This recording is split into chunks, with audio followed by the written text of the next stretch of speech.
So hi everyone, నేను మీ RN. మీరు చూస్తున్నారు Telugu trader RN YouTube channel. So ఛానల్కి ఎవరైనా ఫస్ట్ టైం వస్తే దయచేసి వెళ్ళి సబ్స్క్రైబ్ అయితే చేసుకోండి అండ్ బెల్ ఐకన్ కూడా ఆన్లో పెట్టుకోండి. సో దట్ నేను వీడియో వచ్చినా మీకు వెంటనే అయితే నోటిఫికేషన్ వస్తుంది. ఓకే, అండ్ మీరు వీడియో కూడా లైక్ చేయండి. మీకోసం మంచి మంచి కంటెంట్ వీడియోస్ అయితే నేను ఎప్పుడు తెస్తూ ఉంటాను. చాలామంది లైక్ చేస్తున్నారంటే దానికైతే thank you so much. But చాలామంది చూసి వెళ్ళిపోతున్నారు. సో ప్రజెంట్ ఈ వీడియోకి నేను ఎట్టుకున్న టార్గెట్ 200 లైక్స్. 200 లైక్స్ మీరు చేస్తారని అనుకుంటున్నాను. అయితే ఈ ఒక్క వీడియోకి అయితే టార్గెట్ అయితే కంప్లీట్ చేసేసండి. ఓకే, సో రేపు మార్కెట్ ఏంటి? ఫిన్ నిఫ్టీ. రేపు మార్కెట్ ఎలా ట్రేడ్ చేయొచ్చు అని దానికి మాట్లాడదాం. ముందు మిడ్ క్యాప్ నిఫ్టీకి వెళ్దాం. మిడ్ క్యాప్ నిఫ్టీ ఏం చెప్పాను? అయ్యిందా? నేను చెప్పినట్టే ట్రేడ్ జరిగిందా లేదా? మిడ్ క్యాప్ నిఫ్టీలో ఏం చెప్పాను? క్లియర్ కట్గా చెప్పాను. ఓపెన్ ఇంట్రెస్ట్లు పెట్టుకొని ట్రేడ్ చేయండి. చార్ట్లో, ఓఏ చార్ట్లో ఓపెన్ ఇంట్రెస్ట్ పెట్టి చూడండి. 10,800 దగ్గర ఓపెన్ ఇంట్రెస్ట్ ఉండాలి. ఏమైంది? మార్కెట్ వచ్చింది, కొద్దిగా ఇక్కడ టైం పాస్ చేసింది, ఇక్కడ సపోర్ట్ తీసుకుంది, ఇక్కడ నుంచి మార్కెట్ పైకి వెళ్ళడం మొదలెట్టింది. 10,925 కానీ బ్రేక్ అయ్యిందంటే అప్ సైడ్ మార్కెట్ ఒక మంచి ట్రెండింగ్ అవుతుంది అన్నాను. ఒకే సైడ్ సింగిల్ డైరెక్షన్లో వెళ్ళింది మార్కెట్. అప్పటికే నేను చెప్పా 10,950 ఆర్ 920 ఈ లెవెల్ దాటితేనే 10,000 11,000 వరకు మీరు టార్గెట్ ప్లాన్ చేయండి. ఇక్కడ ఒక ట్రేడ్ అయ్యిద్ది. ఇది కూడా దాటితే ఎప్పుడు ఇది చూడండి, ఇక్కడ ఒక ట్రేడ్ అయ్యింది, ఇక్కడ 5 మినిట్స్ ఇక్కడ ఒక ట్రేడ్ అయ్యింది, ఇక్కడ ఒక ట్రేడ్ అయ్యింది. క్లియర్? సో మార్కెట్ అయితే పైకి వెళ్ళింది. ఇంక ఇది వదిలేద్దాం. మళ్ళీ చాలా రోజులు మార్కెట్ కన్సల్టేట్ అయ్యి 50% లెవెల్ ఎప్పుడైతే బ్రేక్ అయ్యి పైకి వెళ్ళిందో మార్కెట్ పరిగెట్టింది. బాగా వినండి ఏం చెప్తున్నాను. ఇక్కడ 50% లెవెల్ ఇది. ఏ లెవెల్? ఈ లెవెల్ 50% లెవెల్. ఈ టాప్ నుంచి డౌన్కి 50% లెవెల్ ఇది. ఎప్పుడైతే ఇది బ్రేక్ అయిందో మార్కెట్ చూసారు ఎంత షార్ప్గా పరిగెట్టిందో. సో మార్కెట్ మళ్ళీ ఈ హై వరకు వచ్చేయడానికి చూస్తుంది. Okay, first thing. Next thing, రేపు ఫిన్ నిఫ్టీలోకి వెళ్దాం. ఫిన్ నిఫ్టీ ఓపెన్ ఇంట్రెస్ట్ చూద్దాం రండి. ఫిన్ నిఫ్టీ ఓపెన్ ఇంట్రెస్ట్ ఏంటి, ఎలా ట్రేడ్ చేయొచ్చు అనేది మనం క్లారిటీగా చూద్దాం. ఫిన్ నిఫ్టీ ఓపెన్ ఇంట్రెస్ట్. ఓకే, ఫిన్ నిఫ్టీ ఓపెన్ ఇంట్రెస్ట్ రేపు 14, రేపు 21 రెండు పెట్టుకున్నాం. ఫిన్ నిఫ్టీ ఇప్పుడు మీకు చూడగానే కనిపిస్తుంది ఏంటి, ఒక రేంజ్లో ఉంటుంది అని. ఎంత రేంజ్? 21,300, 21,200. నాకైతే క్లియర్ చూడగానే కనిపించింది అదే. 21,300 ఇది రెసిస్టెన్స్. ఓకే, అండ్ నెక్స్ట్ 21,200 అది సపోర్టు. క్లియరా? 21,200 అంటే ఆల్మోస్ట్ 200. 21,200నా? 21,200, 21,300 పక్క పక్కనే ఉన్నాయి. 21,200 అంటే ఈ లెవెల్ సపోర్ట్. ఈ లెవెల్ ఏం చేసింది? సపోర్ట్ కింద ఉంది. ఇప్పుడు మార్కెట్లో ఇంట్రెస్టింగ్గా ఉంది, పక్క పక్కనే ఉంది. రెసిస్టెన్స్ ఎక్కడుంది? 21,500 పెద్ద రెసిస్టెన్స్. పెద్ద రెసిస్టెన్స్ ఎక్కడుంది? 21,500 అంటే ఈ level.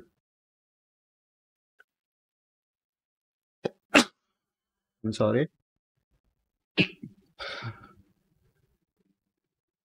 So 21,500 is a big resistance. కాబట్టి బిగ్ సపోర్ట్ ఎక్కడ నేను కన్సిడర్ చేయట్లేదండి. సో క్లియర్, ఇక్కడ నుంచి అయితే మార్కెట్ క్లియర్. మనం సింపుల్గా ఫిన్ నిఫ్టీలో ఎలా ట్రేడ్ చేయొచ్చు అంటే 21,800. ఓకే, ఈ ఒక లెవెల్. 21,200 ఇది ఒక లెవెల్. సారీ, 800 అంటున్నాయి. 21,300, 21,300 ఇది ఒక లెవెల్. 21,800 ఇది ఒక లెవెల్. సారీ 21,300, 21,200, 21,500. ఓకే, ఇవి లెవెల్స్. 300, 200, 500. ఇప్పుడు మనం ఎలా ట్రేడ్ చేస్తాము అంటే 200 దగ్గర 21,200 దగ్గర ఏముంది? సపోర్ట్ ఉంది. 21,300 దగ్గర ఎవరున్నారు? రెసిస్టెన్స్ ఉంది. పక్క పక్కనే ఉన్నారు ఇద్దరు. ఓకే, మరి ఇంత రేంజ్లో అయితే ఉండదు.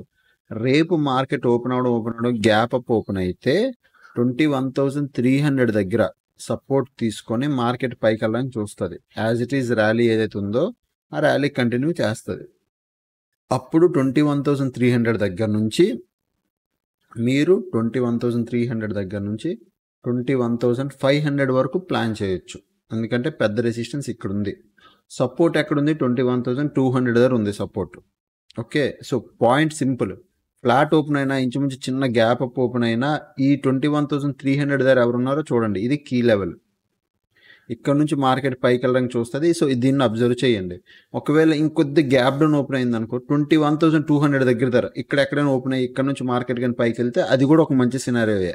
బట్ మనం కాల్ ఎప్పుడు ప్లాన్ చేస్తాం 21,300 పైన సేమ్ 15 మినిట్స్ క్యాండిల్ బ్రేక్అవుట్, దానిపైన 5 మినిట్స్ క్యాండిల్ క్లోజింగ్, అప్పుడు మనం కాల్ ప్లాన్ చేయండి. అదేవిధంగా డౌన్ సైడ్ ఒకవేళ మార్కెట్ నిజంగా ఒకవేళ పడిందే అనుకో, ఎప్పుడు మనం ప్లాన్ చేస్తాం 21,200 కింద 15 మినిట్స్ క్యాండిల్ ఒకటి, ఎంత చిన్నదైనా పెద్దదైనా పర్లేదు, ఇలాంటి 15 మినిట్స్ క్యాండిల్ ఒకటి, దాని కింద 5 మినిట్స్ క్యాండిల్ ఒక క్లోజింగ్ ఇస్తే మీరు దాని తర్వాత ప్లాన్ చేయండి. ఓకే, మినిమం ఒక 10-20 పాయింట్స్ అయితే ఈజీగా గ్రాప్ చేయొచ్చు అక్కడ. ఓకేనా, ఇది ఫస్ట్ థింగ్ నిఫ్టీ 50. నెక్స్ట్ ఫిన్ నిఫ్టీ. నెక్స్ట్ బ్యాంక్ నిఫ్టీకి వెళ్దాం. ఫిన్ నిఫ్టీ అయిపోయింది కాబట్టి బ్యాంక్ నిఫ్టీ కూడా చూద్దాం. బ్యాంక్ నిఫ్టీ బ్యాంక్ నిఫ్టీ ఓఐ కొట్టినా సేమ్ ఇంచుమించు అంతే, తేడా పెద్ద ఏం లేదు. బ్యాంక్ నిఫ్టీ మీరు చూస్తే పెద్ద రెసిస్టెన్స్ 48,000 దగ్గర ఉంది అండ్ పొజిషన్ స్క్వేర్ ఆఫ్ అవుతున్నాయి. ఇంట్రెస్టింగ్ థింగ్ ఏంటంటే 48,000 అంటే ఇది ఈ లెవెల్ దగ్గర ఏముంది, రెసిస్టెన్స్ ఉంది. ఇప్పుడు వరకు స్ట్రాంగ్ రెసిస్టెన్స్ ఉంది. బట్ ఇప్పుడు ఏమవుతుంది, మెల్లిమెల్లిగా పొజిషన్స్ అన్వైండ్ అవుతున్నాయి, తగ్గుతున్నాయి పొజిషన్స్. ప్రజెంట్ సపోర్ట్ ఎక్కడుంది 47,500, 47,000 ప్రజెంట్ సపోర్ట్ ఉంది. 47,000 ఇది ఒక సపోర్ట్. ఓకే, నెక్స్ట్ అదేవిధంగా 47,500 అంటే ఆల్మోస్ట్ ఈ లెవెల్ 47,000, 47,500. బట్ 48,000 దగ్గర ఉన్న ఓపెన్ ఇంట్రెస్ట్ తగ్గుతుంది. సో మార్కెట్ క్లియర్ కట్ తగ్గడం వల్ల ఇప్పుడు నాకైతే బ్యాంక్ నిఫ్టీ క్లియర్ వ్యూ కనబడుతుంది, పైకి వెళ్ళే వ్యూ.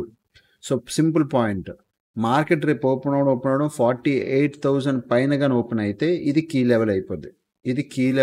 దీని మీద కన్నేసి ఉంచండి. ఇక్కడ సపోర్ట్ తీసుకొని కన్ఫర్మ్గా పైకి వెళ్ళడానికి చూస్తుంది. లేదు ఓపెన్ అవడం గ్యాప్ డౌన్ కానీ ఫ్లాట్ కానీ ఓపెన్ అయ్యిందా, దెన్ 47,500 దగ్గర ఎవరున్నారో చూడండి. 47,500 ఇక్కడ సపోర్ట్ తీసుకొని మార్కెట్ పైకి వెళ్ళే స్కోప్ కూడా ఉంది. సో ఇక్కడ సపోర్ట్ తీసుకుంటుందా, రెసిస్టెన్స్ తీసుకుంటుందా. ఇన్ కేస్ ఇంకా పెద్ద గ్యాప్ డౌన్ ఓపెన్ అయిందా, దెన్ 47,000 దగ్గర ఎవరున్నారో చూడండి. ఇక్కడ ఈ లెవెల్ దగ్గర ఆల్రెడీ సపోర్ట్ తీసుకుంది, మళ్ళీ 47,000 సపోర్ట్ తీసుకొని పైకి వెళ్తుంది. ఓన్లీ ఒకే ఒక కండిషన్లో మనం డౌన్ సైడ్ ప్లాన్ చేద్దాం. ఎప్పుడు అంటే 47,000 లెవెల్ బ్రేకే కిందకి వెళ్తేనే, 47,000 బ్రేకే 15 minutes candle closing, next 5 minutes candle 15 minutes candle breakout ఇచ్చి 5 మినిట్స్ క్యాండిల్ క్లోజింగ్ ఇస్తే దాని కింద, అప్పుడు ఇక్కడ పీఈ ప్లాన్ చేయండి. లేకపోతే ఇక్కడ వద్దు. ఇక్కడ మీరు అనుకోవచ్చు ఇక్కడ ఒక చిన్న పీఈ ప్లాన్ చేయొచ్చు కదా అని, ఎందుకంటే ఇక్కడ బయర్లు ఉన్నారు, స్ట్రాంగ్ బయింగ్ జరిగింది. సో కిందకి ఇలా వచ్చినట్టు వచ్చి మళ్ళీ పైకి వెళ్ళిపోద్ది, ఇక్కడ ట్రాప్ అయిపోతారు. సో ఓన్లీ పుట్ ఎప్పుడు ప్లాన్ చేస్తాం, 47,000 కింద పుట్ ప్లాన్ చేస్తాం, లేకపోతే లేదు. బట్ కాల్ మాత్రం ప్లాన్ చేసే స్కోప్ ఉంది. ఎక్కడ 47,500 దగ్గర ఉంది, అంటే ఫ్లాట్ ఓపెన్ అయినా ఇక్కడ సపోర్ట్ తీసుకొని పైకి వెళ్ళే స్కోప్ ఉంది. 48,000 ఒకవేళ ఓపెన్ అవడం గ్యాప్ అప్ ఓపెన్ అయ్యి 48,000 దగ్గర సపోర్ట్ తీసుకుందంటే ఇది కీ లెవెల్. సో ఇక్కడ కూడా ఒక స్కోప్ ఉంది, కాల్ ప్లాన్ చేయొచ్చు. నెక్స్ట్ 47,000 ఓపెన్ అవడం గ్యాప్ డౌన్ ఓపెన్ అయింది అనుకో, ఇక్కడ కూడా ఒక స్కోప్ ఉంది పైకి వెళ్ళేది. ఓకే, ఎందుకు ఈ మూడిట్లో స్కోప్ ఉందంటే 48,000 రెసిస్టెన్స్ తగ్గుతున్నారు, డికే అవ్వడం స్టార్ట్ అయ్యారు మెల్లిగా. ఈరోజు సగం పొజిషన్స్ తీసారంటే రేపు మార్నింగ్ ఓపెన్ అయ్యేసరికి మొత్తం పరిగెట్టేస్తారు. నెక్స్ట్ ఇప్పుడు మీరు ఇంకొకటి కూడా చూడొచ్చు, ఏంటంటే 1 అవర్ టైం ఫ్రేమ్లో ఈ టాప్ నుంచి బాటమ్ వరకు వేసి ఫిబ్ 50% బ్రేక్ అయితే ఇంక మార్కెట్ ఇంకా స్పీడ్గా డౌన్ సైడ్ ఇంకా అప్ సైడ్ వెళ్తుంది అనమాట. సో ఇది ఫిబ్ వేసుకున్నాం. ఫిబ్ 50% ఎక్కడుంది, ఈ లెవెల్ దగ్గర ఉంది. సో మీరు ఒక్కటి గమనించండి, రేపు ఎల్లుండి కానీ ఫిబ్ 50% లెవెల్ టచ్ చేసి కానీ మార్కెట్ పైన క్లోజింగ్ ఇచ్చిందా, దాన్ని వచ్చే రోజుల్లో మళ్ళీ మార్కెట్ 50,000 లెవెల్ టచ్ చేస్తుంది, మళ్ళీ పైకి వెళ్ళిపోద్ది. సో మనకు కావాల్సింది ఇప్పుడు ఈ అప్ సైడ్ వెళ్తుంది కాబట్టి మార్కెట్ ఫిబ్ 50% లెవెల్ అంటే 48,500. 48,500 ఈజ్ ఏ ఫిబ్ 50% లెవెల్. రాసుకోండి, 48,500 is a Feb 50% level. Present 48,000 ద్వారా ఒక రెసిస్టెన్స్ ఉంది. ఇది జస్ట్ వీక్గా ఉంది. ఇది బ్రేక్ అయితే మార్కెట్ పైకి వెళ్ళిపోతుంది. సో 48,500 మీరు ఫస్ట్ టార్గెట్ పెట్టుకోవచ్చు. ఇది కూడా బ్రేక్ పెద్ద ట్రెండింగ్ మార్కెట్ అయితే దాన్ని మార్కెట్లో ఎక్స్పెక్ట్ చేయొచ్చు పైకి వెళ్తుంది వచ్చే రోజుల్లో. Okay, next Nifty 50. చాలామంది బ్యాంక్ నిఫ్టీ 50 బ్యాంక్ నిఫ్టీ 50 అడుగుతారు అలాగా. సో వాళ్ళ కోసం చెప్తున్నా. ఎందుకు నిఫ్టీ 50 బ్యాంక్ నిఫ్టీ మిగతా రోజులు చెప్పనంటే ప్రీమియమ్స్ ఎక్కువ ఉంటాయి. మీరు ట్రేడ్ చేసి వేస్ట్. మీకు ఎందుకు అర్థం అవ్వట్లేదో తెలియట్లేదు చాలామందికి. సరే ఫస్ట్ నిఫ్టీ 50% లెవెల్ పెట్టేసుకున్నాను. అందులో డిలీట్ చేసేస్తున్నాను. ఇప్పుడు ఓపెన్ ఇంట్రెస్ట్లోకి వెళ్దాం. నిఫ్టీ 50 ఓపెన్ ఇంట్రెస్ట్లోకి వెళ్ళి షో అయ్యి కొడదాం. షో అయ్యి కొడితే నిఫ్టీ 50 వచ్చేసింది. నిఫ్టీ 50లో 2 పెట్టుకుందాం. ఓకే. సో నిఫ్టీ 50లో మీరు ఇప్పుడు చూస్తే సపోర్ట్ ఎక్కడుంది? 22,000 దగ్గర సపోర్ట్ ఉంది. సో సింపుల్ 22,000 అంటే ఇది ఈ లెవెల్ అంతేనా? 22,000 అయినా 22,000 అంటే ఈ లెవెల్ దగ్గర ఎవరున్నారు? సపోర్ట్ ఉంది. గట్టి మంచి సపోర్ట్ ఉంది ఇక్కడ. ఓకే. అదేవిధంగా రెసిస్టెన్స్ ఎక్కడుంది? 22,200 22,300. ఓకే. 22,200 ఇది రెసిస్టెన్స్. ఇదొక రెసిస్టెన్స్. దెన్ 22,300 అంటే ఆల్మోస్ట్ ఇదొక రెసిస్టెన్స్. ఫిబ్ 50% రిట్రేస్మెంట్ ఇదొక రెసిస్టెన్స్. సో ఇప్పుడు నిఫ్టీ 50కి ఇదే లెవెల్స్. ఓకే. నా వరకు 22,500 300 కూడా బ్రేక్ అయిపోద్దని అనుకుంటున్నాను. ఒకవేళ మార్కెట్ అయితే రేపు ఒకవేళ మీరు నిఫ్టీ 50లో ట్రేడ్ చేయాలంటే రేపు మార్కెట్ ఓపెన్ అయినప్పుడు ఎప్పుడు కాల్ ప్లాన్ చేస్తారు? 50% లెవెల్ ఎక్కడుంది? అండ్ నెక్స్ట్ రెసిస్టెన్స్ కూడా ఎక్కడుంది అంటే 22,300లో ఉంది. ఓకే. ఇది 50% fib 50% level cum resistance. So మీరు ఓన్లీ ఈ లెవెల్ దాటి 22,300 పైన 15 minutes candle breakout, then 5 minutes candle closing. అప్పుడు మీరు వెంటనే కాల్ ప్లాన్ చేయండి. వచ్చే రోజుల్లో పై వరకు వెళ్తుంది. సో మీరు ఈజీగా కాల్ అయితే ప్లాన్ చేసి మంచి డీసెంట్ అమౌంట్ ఆఫ్ పాయింట్స్ అయితే మీరు టార్గెట్ చేయొచ్చు. ఓకే. అదేవిధంగా ఒకవేళ డౌన్ సైడ్ ప్లాన్ చేయాలి అంటే సేమ్ 22,000 కిందే 15 minutes క్యాండిల్ బ్రేక్అవుట్, దెన్ దాని కింద 5 minutes క్యాండిల్ క్లోజింగ్ రావాలి. అప్పుడు మీరు ప్లాన్ చేయండి. ఇప్పుడు మీరు అడుగుతారు కదా 15 minutes క్యాండిల్ బ్రేక్అవుట్. ఎగ్జాంపుల్ ఇదే 15 minutes candle breakout. Okay. So ఇప్పుడు ఎగ్జాంపుల్ చెప్తున్నా 15 minutes క్యాండిల్ బ్రేక్అవుట్ ఎగ్జాంపుల్ ఇది. దీని కింద 5 minutes క్యాండిల్ క్లోజింగ్ రావాలి. దీని కింద ట్రేడ్ అయ్యిందా? అవ్వలేదు. అది 5 minutes 15 minutes. ఇప్పుడు 1 hourలో ఉంది ఇది. జస్ట్ మీరు 15 minutesలోకి రండి. 15 minutesలోకి వచ్చాక మీరు చూడండి ఏమవుతుందో. ప్రజెంట్ అయితే సపోర్ట్ 22,000 దగ్గర షిఫ్ట్ అయింది కాబట్టి ఇక్కడ ఉంది. నార్మల్గా బ్రేక్అవుట్ దీని కింద 5 minutes క్యాండిల్ క్లోజింగ్ అయితే జరిగింది. ఇక్కడ ఒక ట్రేడ్ తీసుకుంటారు. ఇక్కడ నుంచి decent amount of points book చేసుకుంటారు. అది బ్రేక్అవుట్ అండ్ అది పాయింట్స్. మీకు ఇంకా బాగా చూపించాలి. ఇలా చూపిస్తే అప్పుడు మీకు తెలుస్తుంది. బ్రేక్అవుట్ జరిగిందా? దాని కిందకి రండి. ఇది 15 minutes బ్రేక్అవుట్, దాని కింద 5 minutes క్యాండిల్ క్లోజింగ్. ఈ లెవెల్ కింద 5 ఇక్కడే ఎంట్రీ తీసుకుంటాం. ఎక్కడ పాయింట్? ఇది ఎంట్రీ పాయింట్. ఈ క్యాండిల్ క్లోజింగ్లో 5 minutes క్యాండిల్ క్లోజింగ్లో ఎంట్రీ అవుద్ది టు డౌన్ సైడ్, అంటే పుట్ సైడ్ ఏదో డౌన్ సైడ్. ఓకే. దీనిపైన ఈ క్యాండిల్ పైన స్టాప్ లాస్ 43 points అంటే 83 points, 1:2 1:3 డిపెండ్స్ ఆన్ మీ మీద. బట్ మార్కెట్ ఇక్కడ కన్సల్టేట్ అయింది కాబట్టి ఈ లెవెల్లో అర్థం చేసుకుని ఎగ్జిట్ చేయాలి. అదే మార్కెట్ సైకాలజీ. మరి మార్కెట్ని ఎప్పుడు అర్థం చేసుకుంటారు? కన్సల్టేట్ అవుతుందంటే ఒక లెవెల్ ద్వారా అక్కడ నుంచి వెళ్ళలేకపోతుంది మార్కెట్. సో అక్కడ మీరు అర్థం చేసుకోవాలి. ఆ మార్కెట్ ఇక్కడ నుంచి వెళ్ళలేకపోతుంది కదా, ఇక్కడ ఎగ్జిట్ అయిపోవాలని, అంతే. సో బ్రేక్అవుట్ 5 minutes 15 minutes బ్రేక్అవుట్లు అంటే అది. ఓకే. సో సింపుల్ పాయింట్, నేను 22,300 పైన కాల్ ప్లాన్ చేస్తా, 22,000 కింద పుట్ ప్లాన్ చేస్తా. ఈ లోపట్ ఉందా వదిలేస్తా. మార్కెట్ కన్సల్టేషన్ రేంజ్ ఇదంతా పెద్దగా ఇంట్రెస్ట్ చూపించను. Okay. Next Nifty, first Fin నిఫ్టీలో చూద్దాం. ఫిన్ నిఫ్టీలో ఎవరున్నారు? 2 ఈక్వల్గా ఉన్నాయి. మేజర్ డిఫరెన్స్ ఏం లేదు. చిన్న సెల్ ఆఫ్ మూమెంటం ఉంది కానీ ఇద్దరు ఈక్వల్గా ఉన్నారు. నెక్స్ట్ బ్యాంక్ నిఫ్టీలో ఎవరున్నారు? ఇద్దరు ఈక్వల్గా ఉన్నారు. మేజర్ డిఫరెన్స్ అయితే ఏం లేదు. నెక్స్ట్ నిఫ్టీ 50లో ఎవరున్నారు? నిఫ్టీ 50లో కొద్దిగా సెల్లింగ్ ఉంది అంతే. కొద్దిగా చిన్న సైడ్ సెల్లింగ్ ఉంది. బట్ ఇద్దరు ఇంచుమించు పెద్ద డిఫరెన్స్ ఏం లేదు కానీ ఓకే. అలాగే నెక్స్ట్ ఫిన్ నిఫ్టీలో లాస్ట్ 60 minutesలో ఏమైంది చూడండి. బిగ్ ప్లేయర్ అక్కడ రాలేదు. ఎవడో బిగ్ ప్లేయర్ అయితే ఏం లేడు. అంతా చిన్న ఓపెన్ ఇంట్రెస్ట్లే. Short buildup, long short covering, long buildup, short covering, ఇదంతా ఓకే నార్మల్. నెక్స్ట్ బ్యాంక్ నిఫ్టీలో లాస్ట్ 60 minutesలో ఏమైంది ఇక్కడ చూడండి.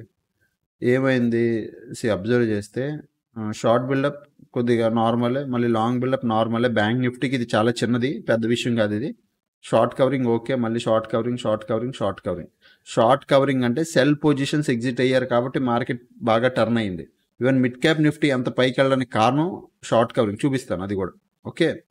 నెక్స్ట్ నిఫ్టీ 50 ఏమైంది లాస్ట్ 60 మినిట్స్లో చూడండి. ఇగో షార్ట్ బిల్డప్ హ్యూజ్ క్వాంటిటీ, ఇది హ్యూజ్ ఓపెన్ ఇంట్రెస్ట్, మళ్ళీ లాంగ్ బిల్డప్ కూడా అంతే హ్యూజ్ ఓపెన్ ఇంట్రెస్ట్ పెట్టారు. ఇప్పుడు ఇదేదైతే జరిగిందో ఇది సూపర్ జరిగింది. ఎందుకు షార్ట్ బిల్డప్ కింద ఎక్కడో గట్టిగా సెల్ చేశారు, పైన కింద రెండు వైపులు సెల్ చేస్తే ఇలా వస్తుంది అనమాట. షార్ట్ బిల్డప్ లాంగ్ బిల్డప్ ఇది రెండు కరెక్ట్గా ఉన్నాయి. మళ్ళీ షార్ట్ కవరింగ్ రాలి, మళ్ళీ లాంగ్ అన్వైండింగ్ జరిగింది. పెద్ద విషయం కాదు, బట్ మార్నింగ్ అయితే బిగ్ ప్లేయర్ అయితే దూరాడు ఇందులో. అండ్ మిడ్ క్యాప్ నిఫ్టీలోకి వస్తే లాస్ట్ 60 మినిట్స్లో ఏమైంది చూపిస్తాను చూడండి. ఇగో షార్ట్ బిల్డప్ మార్నింగ్ గట్టిగా షార్ట్ బిల్డప్ చేశారు, తర్వాత ఏమైంది లాంగ్ బిల్డప్, మళ్ళీ లాంగ్ బిల్డప్ గట్టి జరిగింది. లాంగ్ బిల్డప్ 1 గంట టైంకి ఇంకా హెవీ ఓపెన్ ఇంట్రెస్ట్, దాని షార్ట్ కవరింగ్ కూడా గట్టిగా పోయింది, మళ్ళీ లాంగ్ బిల్డప్ జరిగింది. సో గట్టిగా లాంగ్ బిల్డప్లు జరిగి ఒక షార్ట్ కవరింగ్ ర్యాలీ వచ్చిందంటే సెల్ పొజిషన్స్ ఎగ్జిట్ అయ్యారు. సో ఓవరాల్గా మార్కెట్ ఏం చేసింది, ఒక బూమ్ అప్ అయ్యింది మిడ్ క్యాప్ నిఫ్టీ. ఓకేనా. అండ్ నెక్స్ట్ టెలిగ్రామ్లోకి రండి. టెలిగ్రామ్లో సో ఈరోజు ఏం జరిగింది, మార్నింగ్ వచ్చి అసలు ఏం చెప్పలేదండి ఓట్ ఎలక్షన్తో రిలేటెడ్. దాని తర్వాత ఇదంతా మా ఇది, సో ఇది మా A to Z course group అంతే. సో ఆల్గో పర్ఫార్మెన్స్ ఈరోజు మాట్లాడదాం. Algo trading morning evening bank Nifty morning evening strategy Tuesday and Wednesday, అంటే సో రేపు ఎల్లుండి నడుపుతాం. ఫిన్ నిఫ్టీ ఆల్గో ఈరోజు మండే, ఈరోజు 1192 రూపాయలు ప్రాఫిట్ విత్ 2 లాట్సే. సో విత్ 2 లాట్స్ అనమాట ఇది. నెక్స్ట్ దీని క్యాపిటల్ ఎంత యూజ్ అవుతుంది అంటే 30,000 యూజ్ అవుతుంది అంతే. 1.2 lakhs సెల్లింగ్ ఆల్గో ఈరోజు 2115 రూపాయలు profit, 2115 rupees profit. Diversify selling algo 685 రూపీసే ప్రాఫిట్. యాక్చువల్గా మార్నింగ్ అయితే 5,000 ప్లస్ ప్రాఫిట్ ఉండాలి, బట్ ఓవరాల్గా ఓకే డే ఎండ్కి వచ్చేసరికి నేను ఎగ్జిట్ అంతే. మనం ఏం చేయకూడదు. సెల్లింగ్ ఆల్గో 1.2 lakhs సెల్లింగ్ ఆల్గోని అండ్ డైవర్సిఫై ఆల్గోని ఏం చేయకుండా వదిలేస్తే అవే మనకి ప్రాఫిట్లు ఇస్తాయి. బట్ ఇది డే ఎండ్కి వచ్చేసరికి 686 రూపీస్ ప్రాఫిట్. స్కాల్ప్ ఏం చేయలేదు నేను, స్వింగ్ ట్రేడింగ్ కూడా ఏం లేదు, హోల్డింగ్ కూడా ఏం లేదు, డెల్టా న్యూట్రల్ కూడా ఏం లేదు, అంతే. ఓకే, మిగతావి అయితే ఏమీ లేవు, మేమేం చేయలేదు. ప్రజెంట్ అయితే ఆల్గో అయితే ఇదే రన్ అవుతుంది. ఓకేనా, అదనమాట. సో ఇంకా మన ఛానల్కి ఎవరైనా ఫస్ట్ టైం వస్తే దయచేసి వెళ్ళి సబ్స్క్రైబ్ చేసుకోండి. అండ్ ఎవరైనా టెలిగ్రామ్ గ్రూప్ జాయిన్ అవ్వాలి అంటే వీడియో కింద, ఇప్పుడు వీడియో ఇది ఉందనుకో, వీడియో కింద కామెంట్స్లో టెలిగ్రామ్ అని ఉంటుంది, చదవండి. చదువు వచ్చు కదా చాలామందికి, తెలుసు కూడా. ఎలా అడుగుతారంటే కొంతమంది టెలిగ్రామ్ ప్రీమియం గ్రూప్ జాయిన్ అవ్వాలనుకున్నా, ఏంటి ఇది ఇక్కడే ఉందిగా, ఇక్కడ ఉందిగా క్లియర్గా టెలిగ్రామ్ అని, స్టిల్ అడుగుతారు టెలిగ్రామ్ లింక్ పెట్టండి, లింక్ అనేసి. సో దయచేసి కొద్దిగా మీరు ఏం చేస్తారంటే వీడియో కింద ఫస్ట్ కామెంట్ సెక్షన్లో లింక్ ఉంటుంది, చూడండి. ఓకేనా. సో అప్పటికి వీడియోస్ చూస్తాను, నేను చేస్తానండి. Thanks for watching and bye.